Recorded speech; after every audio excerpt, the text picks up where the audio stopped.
بسم اللہ الرحمن الرحیم۔ السلام علیکم۔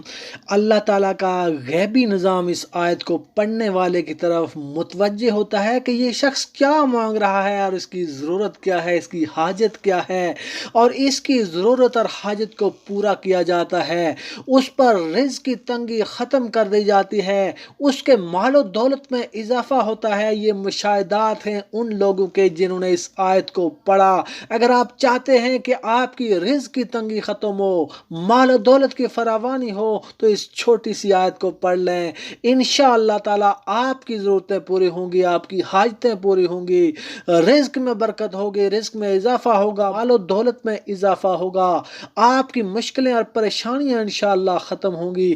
وظیفہ آپ نے اس طرح کرنا ہے۔ وظیفہ بتانے سے پہلے میں آپ کو بتا دوں کہ اگر ابھی تک آپ نے ہمارے اس چینل کو سبسکرائب نہیں کیا تو اس نمل ٹی وی کو سبسکرائب کرنے کے ساتھ ساتھ بیل آئیکن کو پریس کر کے آل کے اوپر ضرور کلک کر لیں تاکہ مزید آنے والی ویڈیوز کا نوٹیفیکیشن آپ کو موصول ہو سکے۔ تو دوستو، کسی بھی نماز کے بعد آپ نے سورۃ المائدہ کی آیت نمبر 114 کو آپ نے پڑھنا ہے۔ اس آیت کو آپ نے 11 مرتبہ پڑھنا ہے۔ اول آخر آپ درود پاک پڑھیں اور پختہ اللہ پاک پہ پختہ یقین رکھیں، اور پختہ یقین کے ساتھ آپ نے یہ عمل کرنا ہے، اور اس کے بعد اللہ تعالیٰ سے اپنے مقصد کے لیے، اپنی حاجت اور ضرورت کے لیے اللہ پاک سے دعا کریں۔